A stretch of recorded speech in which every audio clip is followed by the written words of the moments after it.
The Grand Council chamber stretched across 3 kilometers of polished metal and crystal. Representatives from 57 different species sat in their assigned sections, each area designed for their specific needs. The aquatic delegates floated in transparent water tanks. The gas-form beings swirled in containment fields. The rock-like granite people sat on reinforced platforms that could hold their massive weight. Ambassador Jin Su-min stood in the human section, watching the final preparations for the vote. She wore a simple dark blue suit that looked plain next to the elaborate robes and biological displays of other species. Her black hair was pulled back in a neat style, and her calm expression showed no hint of the nervousness she felt inside. The vote on Earth's membership application had been scheduled for months. Every species knew the outcome would shape the future of human expansion into space. Jin had spent 2 years presenting Earth's case, explaining human culture, and building relationships with other delegates. Now it all came down to this moment. High Arbiter Zeflon called the session to order. The ancient insectoid's 4 arms moved in precise patterns as he spoke.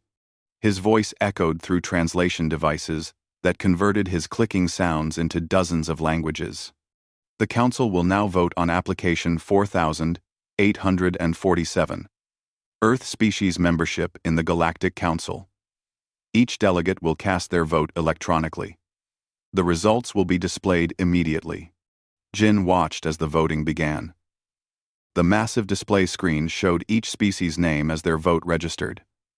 She had counted carefully over the past weeks, building what she thought was a solid coalition of support. The peaceful wanderers had promised their vote. The crystal miners seemed friendly. Even some of the warrior clans had indicated interest in human determination. But as the votes appeared on the screen, Jin's heart sank. The results were not close. 45 votes against Earth's membership, only 12 in favor. Councillor Vextar of the reptilian hegemony stood slowly. His scaled body towered over most other delegates, and his yellow eyes glowed with satisfaction. When he spoke, his words carried the authority of someone who had orchestrated this defeat. The vote is complete. Earth's application for council membership is denied by a clear majority. However, this council has additional concerns about human expansion that must be addressed. Jin felt her aide, Kira Chen, tense beside her. They had expected defeat was possible, but additional sanctions had not been discussed. Vextar continued, reading from a prepared document. Due to concerns about human aggressive tendencies and rapid expansion, this council imposes the following restrictions. Human colonies may not expand beyond their current borders without council approval. Human trade ships must use only approved routes, which will be provided later. All human military vessels are restricted to Earth's solar system. Finally, human colonies will be subject to regular inspections to ensure compliance with galactic peace standards. The chamber filled with murmurs of surprise. These restrictions went far beyond a simple membership denial. They would cripple human expansion and leave Earth's growing population trapped in their home system. Captain Torres, the Earth Defense Force officer serving as Jin's security escort, stepped forward. His hand moved instinctively toward his weapon before he caught himself. Jin could see the anger in his eyes, the desire to respond with force that had defined human conflicts for thousands of years. Instead, Jin placed a gentle hand on his arm and stepped forward herself. High Arbiter, I request permission to address the council. Zeflon's compound eyes fixed on her. The vote is complete, Ambassador. Earth may file an appeal through standard procedures.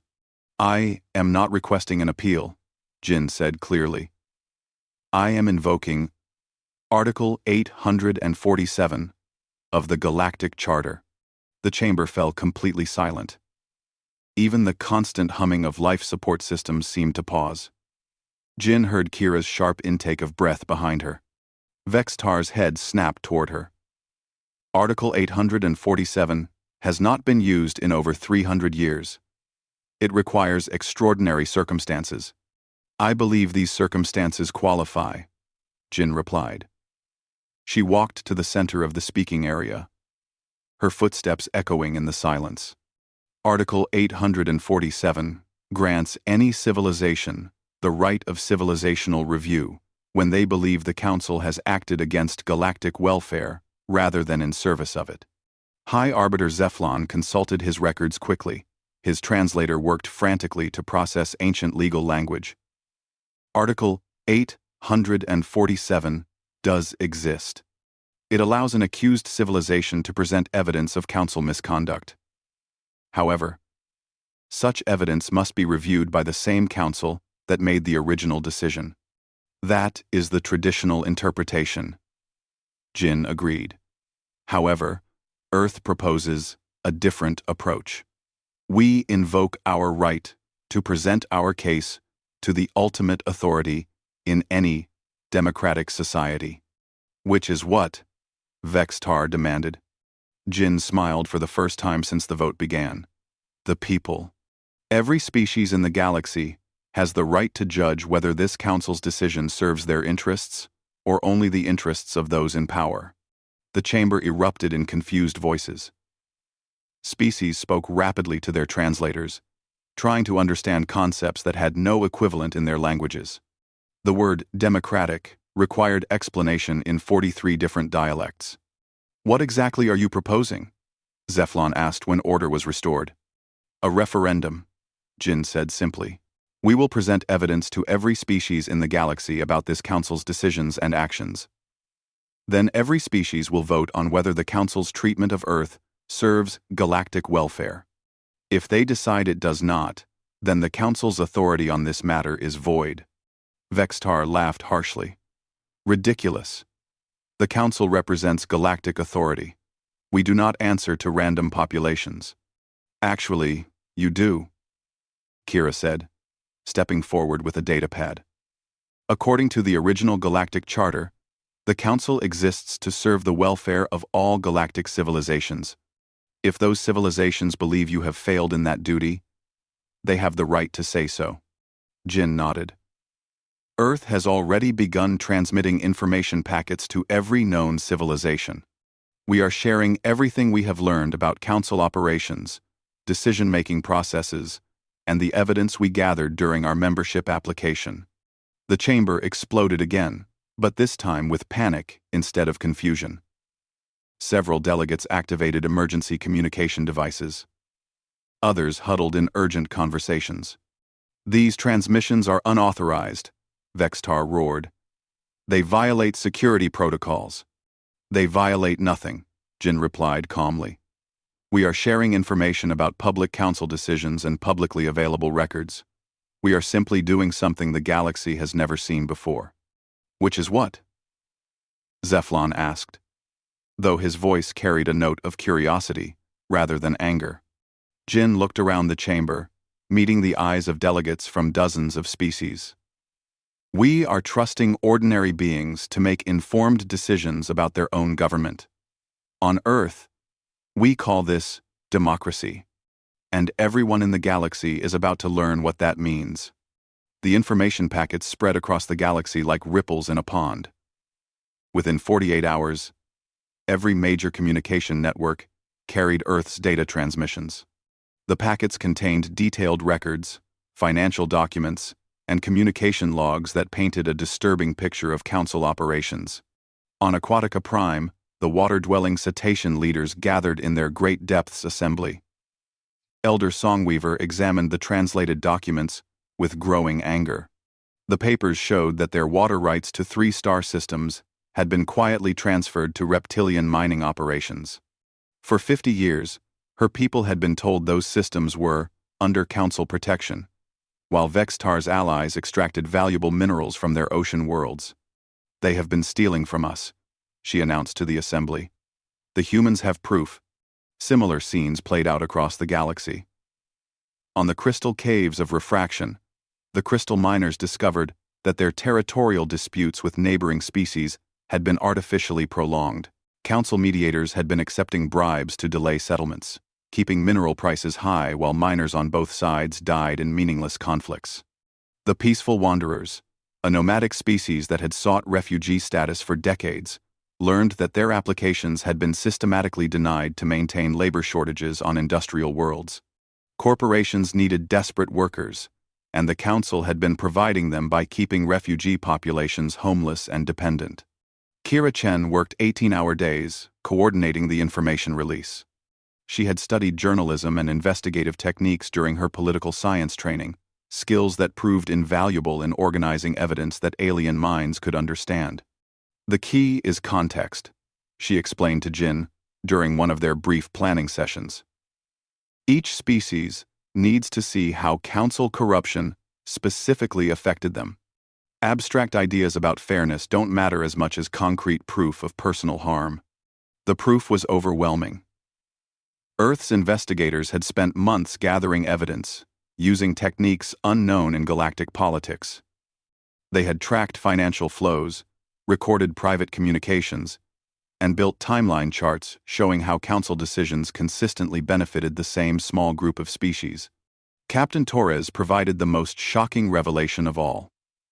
Earth's military intelligence had detected massive fleet construction in hidden reptilian shipyards. The ships were being built using funds from the Council defense budget, money supposedly dedicated to peacekeeping operations. They're not just corrupt, Torres reported.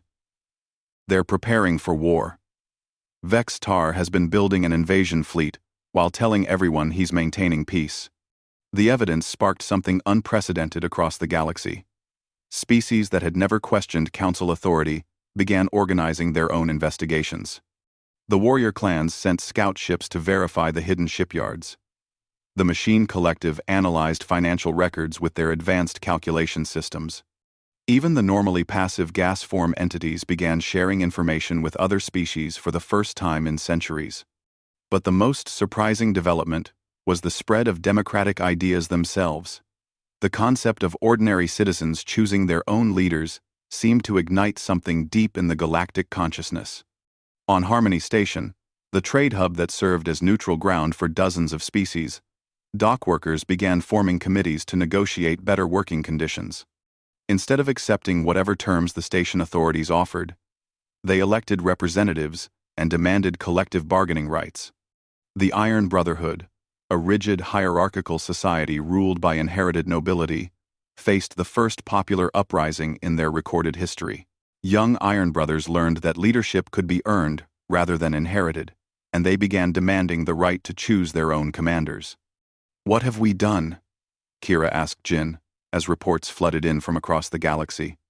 "We've shown them that authority must be justified," Jin replied. "For thousands of years, these species have accepted rule by force or accident of birth. Now they know there's another way." Councillor Vextar tried desperately to stop the spread of democratic ideas. He branded Earth's information campaign as mental warfare and claimed that humans were using advanced psychological manipulation to control other species. He promised lucrative trade deals to any species that publicly denounced the human initiative. But his threats backfired spectacularly.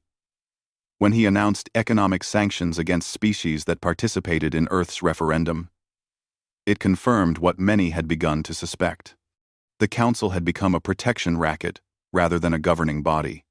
The starborn nomads provided the turning point. As the galaxy's oldest spacefaring civilization, their opinions carried enormous weight. Elder Starweaver had witnessed the rise and fall of dozens of galactic governments over 10,000 years of travel. She broadcast her message from the bridge of their massive generation ship, speaking directly to every species in the galaxy. In 10,000 years of wandering, we have seen empires rise through conquest and fall through corruption. We have watched rigid hierarchies crumble when they could not adapt to change. The humans offer something we have never seen: a system that grows stronger through challenge rather than weaker. Her words carried across space, translated into hundreds of languages, and broadcast on every available channel. The young species, called humanity, has given the galaxy a gift. They have shown us that strength comes not from forcing obedience, but from earning consent. The Council fears this idea because they know their authority cannot survive honest examination. The Elders' endorsement opened floodgates of support. Species that had been carefully neutral began declaring their intention to participate in Earth's referendum. More importantly, they began implementing democratic reforms in their own societies. The Aquatic Federation elected their first public representatives in 50 years. The crystal miners established worker councils with real authority over mining operations. Even some warrior clan territories began experimenting with elected war chiefs rather than inherited leadership. Vextar made increasingly desperate attempts to maintain control. He called emergency council sessions almost daily, demanding that member species denounce the human initiative. But each session only highlighted the growing crisis of legitimacy. When the Aquatic Federation's counselor received a direct message from his homeworld during a council meeting, the entire chamber heard the translation. "You no longer speak for us. We have elected new representatives who will serve our interests, not the council's." Similar messages began arriving for other council members. The very body that had rejected Earth's membership was being rejected by its own people. Jin watched the developments with a mixture of satisfaction and concern. The democratic revolution was succeeding beyond their wildest expectations. But she worried about the chaos that might follow the collapse of galactic order. "Are we doing the right thing?" she asked Captain Torres during a quiet moment. The military officer considered carefully before answering. "You're giving people hope," he said finally. "That's always right, even when it's dangerous. Besides, the old system was already failing. At least now, they have a chance to build something better." As the referendum date approached, preliminary polls showed overwhelming support for Earth's position. But Vextar was preparing one final, desperate move to maintain power.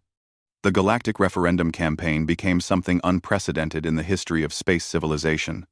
Earth transformed the vote into the galaxy's first true democratic election, complete with public debates, information sessions, and direct communication between leaders and ordinary citizens. Ambassador Jin organized virtual town halls, where any being from any species could ask questions directly to Earth's representatives. The technology was simple: quantum communication networks that most civilizations already used for trade, but the concept was revolutionary. Never before had galactic leaders submitted themselves to questioning by common citizens. The first town hall attracted over 2 billion participants from across the galaxy. A young crystal miner asked why humans thought they could judge council decisions when Earth had never even been a member. Jin's answer was broadcast to every listening world. "We're not asking anyone to trust human judgment," she said simply. "We're asking every species to trust their own judgment. You have the information now. You can see what the council has done. The question isn't whether humans are right or wrong. The question is whether you believe the current system serves your people's interests." The response was overwhelming. Species after species began organizing their own discussions, debates, and votes.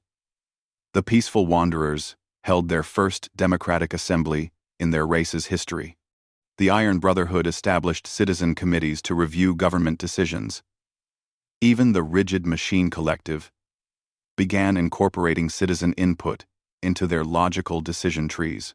Kira Chen developed what she called empathy protocols, communication strategies designed to help each species understand the referendum in terms of their own values and concerns. To the honor-bound warrior clans, she presented democracy as the ultimate test of leadership. Earning authority through merit, rather than inheriting it through birth or taking it through force. "A true warrior proves their strength in open combat," she explained to Clan Chief Ironheart during a public broadcast. "Your leaders have never had to prove they deserve to lead. They simply took power and held it. Where is the honor in ruling people who never chose you?" The question resonated throughout warrior clan territory. Young warriors began challenging their chiefs to prove their right to command. Instead of violent overthrows, they demanded something unthinkable: competitive elections, where leadership would go to whoever could best serve the clan's interests.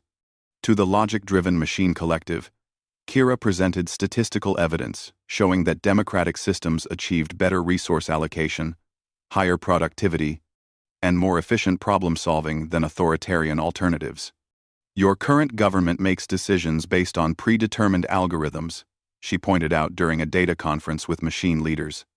But those algorithms were written by a small number of individuals centuries ago. Democratic input allows for continuous algorithm improvement based on real-world feedback from millions of users. The machines found this argument irresistible. They began implementing citizen input protocols that allowed every member of their society to contribute data for government decision-making. The breakthrough came when Earth's campaign reached the starborn nomads.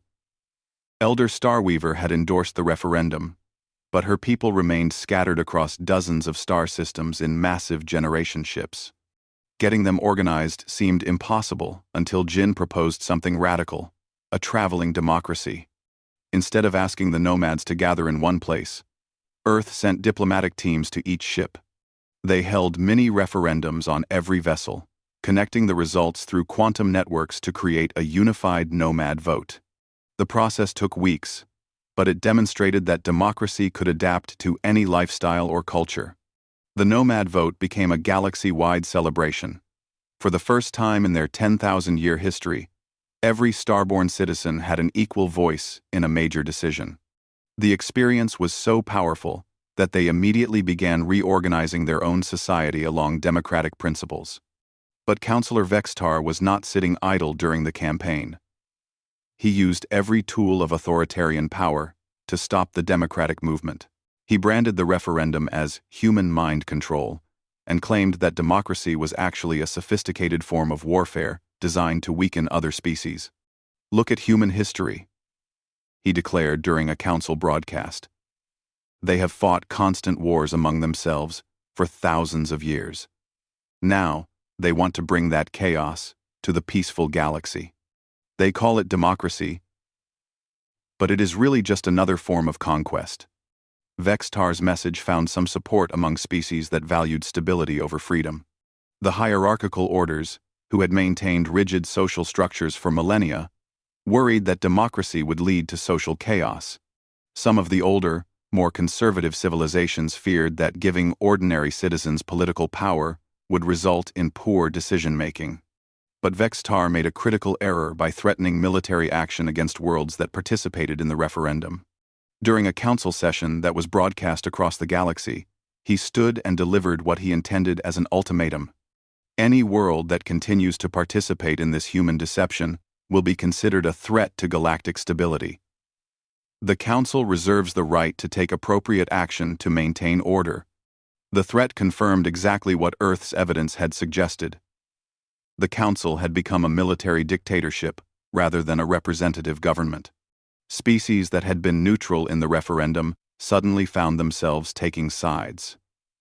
If Vextar was willing to use force against democratic participation, then democracy really was under attack. The warrior clan's response was swift and decisive. Clan Chief Ironheart, who had been elected just days earlier in his clan's first democratic vote, broadcast a message that rallied military species across the galaxy. A true warrior protects the weak from bullies, he declared. Vextar threatens to attack civilians for the crime of speaking their minds. This is not strength. This is cowardice. Any warrior who stands with such cowardice shames their ancestors. Within hours, warrior fleets from a dozen species moved to protect worlds that had declared their intention to vote. But they did not come as conquerors or occupiers. They came as protectors of democracy itself. The protection fleets faced their first test when Vextar ordered reptilian ships to blockade the Aquatic Federation's homeworld. The aquatic delegates had been among the most vocal supporters of democratic reform, and Vextar intended to silence them through economic pressure. But when reptilian ships arrived at Aquatica Prime, they found warrior clan vessels already in orbit. The two fleets faced each other in tense standoff, while billions watched through live broadcasts. Captain Torres, monitoring the situation from Earth's diplomatic ship, held his breath as weapons systems powered up on both sides. A single mistake could trigger the galactic war that Earth had been trying to prevent. Instead, something unprecedented happened. The crews of several reptilian ships mutinied against their officers, declaring their support for democratic principles. They had been listening to the referendum broadcasts and decided they no longer wanted to serve a government that threatened civilians for voting. The mutinies spread through Vex's Tar's fleet like wildfire. By the time the standoff ended, half of his ships had joined the protection fleet, while the other half retreated in disorder. As the referendum date approached, poll results showed Earth's position winning by an overwhelming margin. But the vote included a second question that would change the galaxy forever. Should the Galactic Council be reformed to include elected representatives from all species?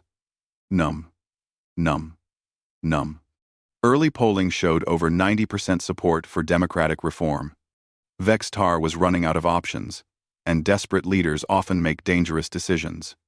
Referendum Day arrived with unprecedented galactic participation.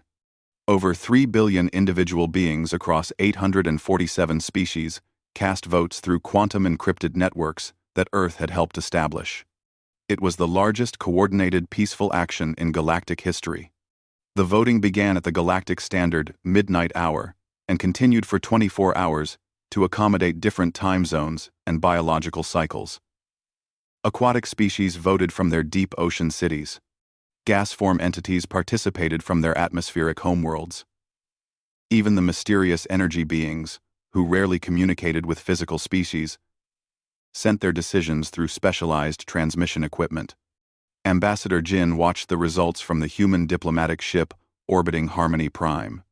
Massive screens displayed vote tallies from across the galaxy, updating in real time as each world reported its results.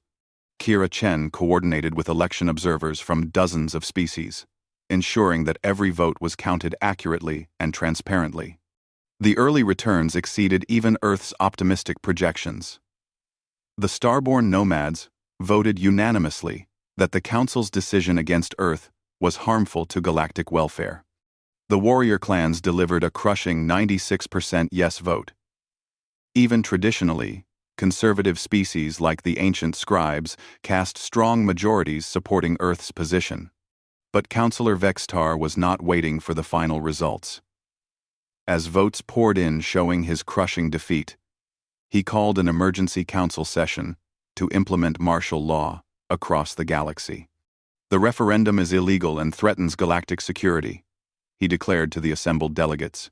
I call upon all council members to support emergency powers that will allow us to restore order and protect our civilizations from human manipulation. The emergency session revealed just how completely the democratic revolution had transformed galactic politics. When Vex-Tar called for votes supporting martial law, delegate after delegate stood to announce that they no longer represented their people's interests. The Aquatic Federation delegate received a live message during the session from his homeworld's newly elected parliament. You are hereby relieved of your position. Our democratically chosen representative will assume council duties immediately. Similar messages reached other delegates throughout the session.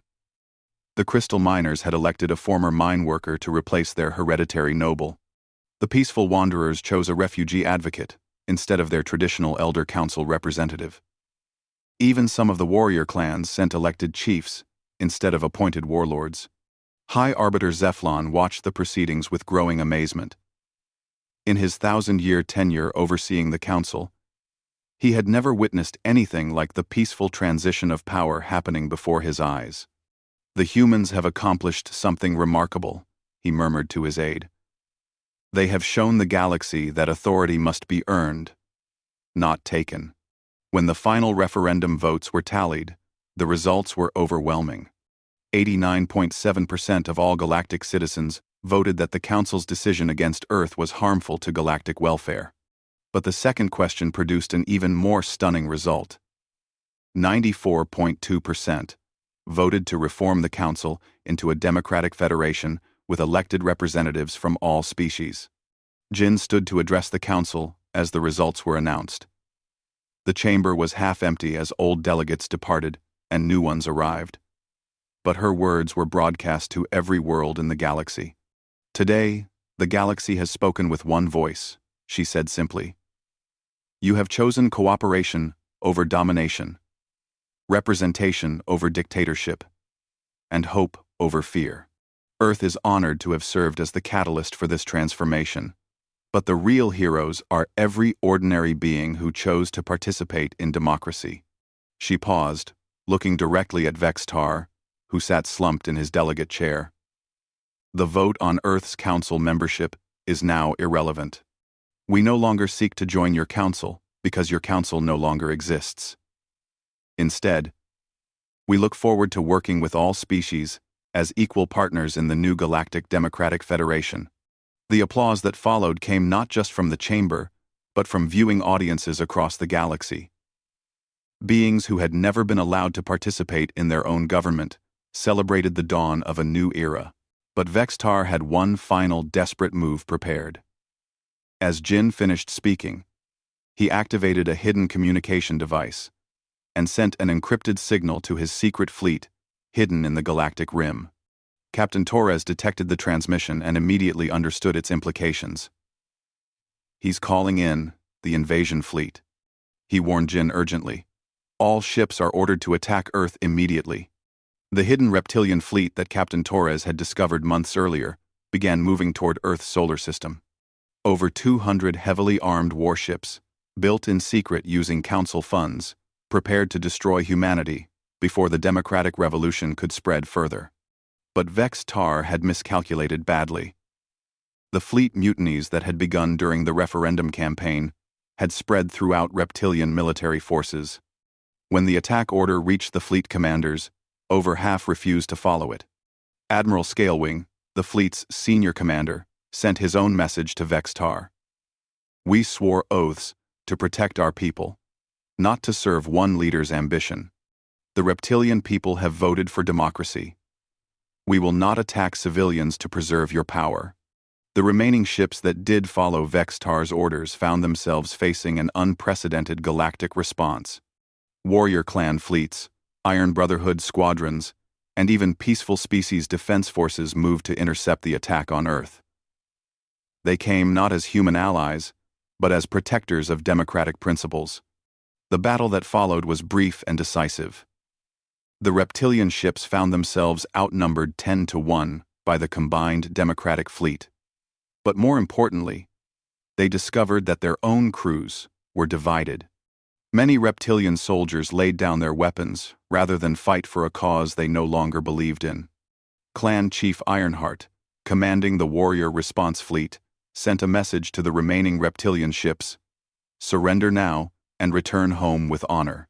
Your people need leaders who will serve democracy, not destroy it. Show them that true strength means knowing when to stop fighting. The last reptilian ships surrendered without firing a shot. Vextar's invasion had become a mass defection to democratic principles. Back in the council chamber, High Arbiter Zephlon made a historic announcement. For the first time in his 1,000-year tenure, he publicly admitted that the old system had failed. The humans have taught us that true authority comes from the consent of the governed, he said solemnly. The old council claimed to rule in the name of galactic welfare, but we ruled only in our own interest. Today, the galaxy has chosen a better path. He turned to Jin with what might have been respect in his compound eyes.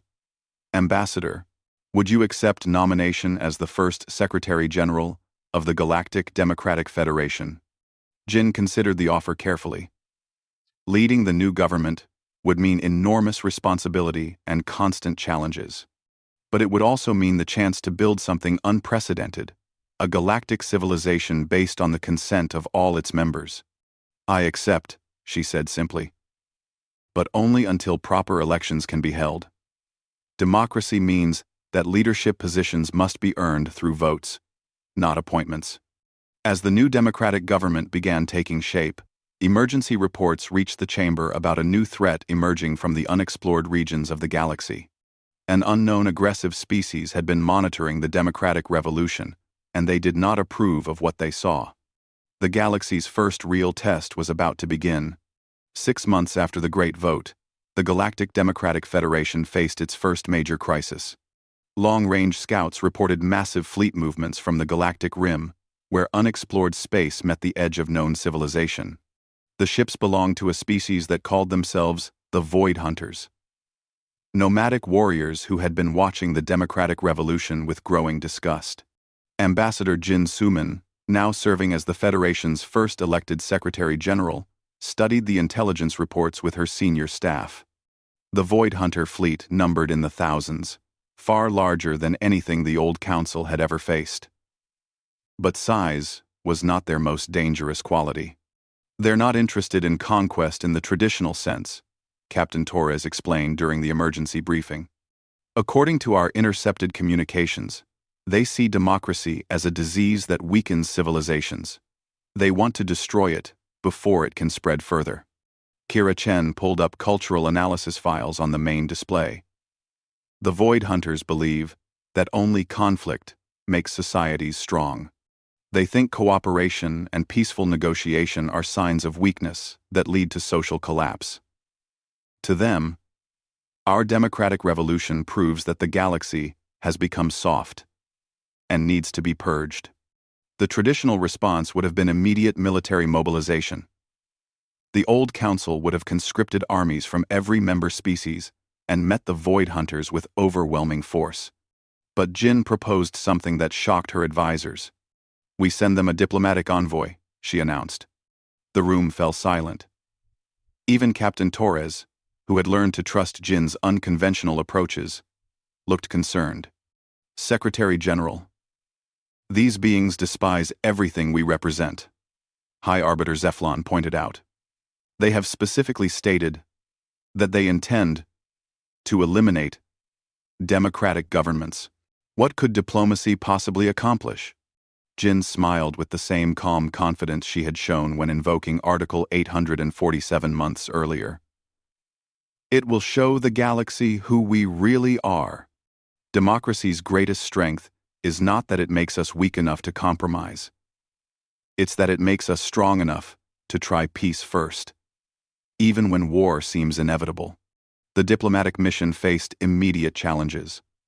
No species had ever successfully negotiated with the Void Hunters, partly because few had ever tried. The nomadic warriors typically attacked without warning and moved on before counterattacks could be organized. But Jin insisted on sending a representative from every major Federation member species. If democracy meant anything, it meant that all voices deserved to be heard, even in the most dangerous situations. The envoy ship reached the Void Hunter fleet at the edge of the Spiral Nebula. The massive vessels were unlike anything in Federation databases, dark metal constructs that seemed designed to inspire fear rather than serve practical functions. They bristled with weapons and displayed the skulls of defeated enemies as decorations. Warlord Drakthul, the Void Hunter Supreme Commander, agreed to meet with the envoys only because he found their peaceful approach amusing. He planned to execute them publicly as an example to the rest of the galaxy, demonstrating what happened to civilizations that chose weakness over strength. The execution was broadcast across both fleets, with the warlord expecting it to terrify Federation forces into surrender.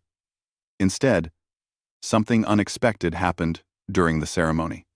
As representatives from dozens of species stood together facing death, Void Hunter crews witnessed something they had never seen before. Former enemies standing unified, not through conquest, but through choice. The aquatic delegate stood next to a crystal miner who had once been her people's sworn enemy. A warrior clan chief supported a peaceful wanderer who had fled his people's violence. An Iron Brotherhood noble shared courage with a worker who would have been his slave under the old system. When Warlord Drakthul demanded to know why these beings did not fight each other, Kira Chen stepped forward to answer. "Because we chose not to," she said simply. "Every species here had the option to compete, to conquer, or to withdraw. Instead, we chose cooperation. We discovered that working together makes us stronger than fighting alone ever could."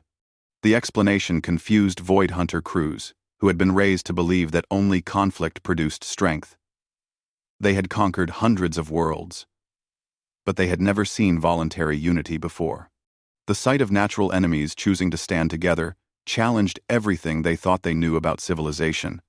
The execution broadcast backfired completely. Instead of terrifying the Federation, it demonstrated the moral courage that democracy could inspire.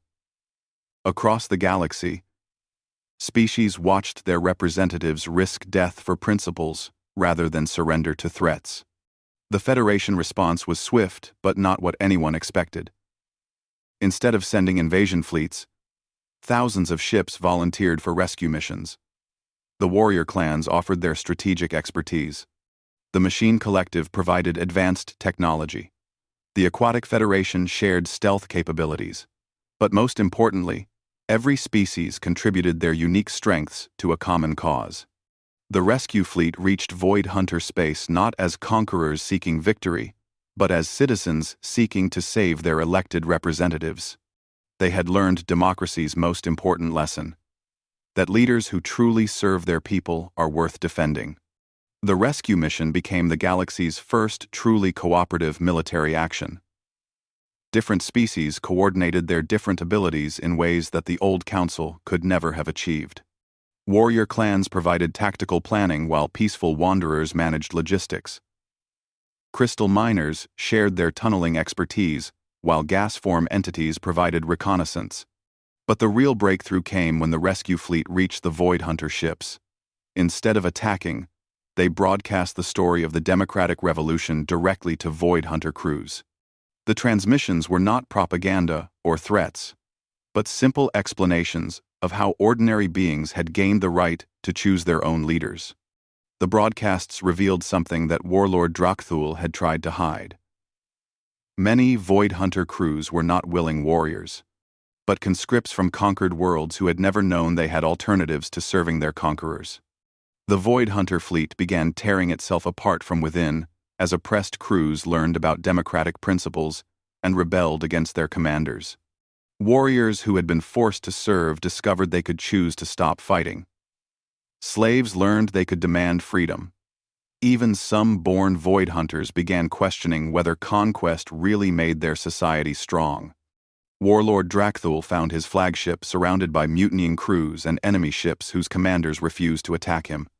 Faced with the collapse of everything he believed in, he finally asked the question that changed everything. What is this democracy you speak of?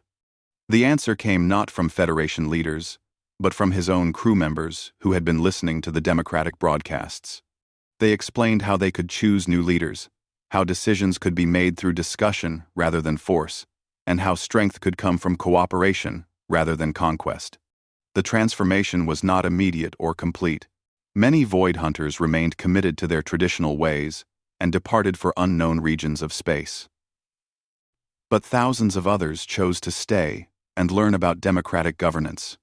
The former warlord Drakthul struggled with concepts like compromise and peaceful disagreement when he attended his first Federation assembly as the elected representative of reformed Void Hunter clans.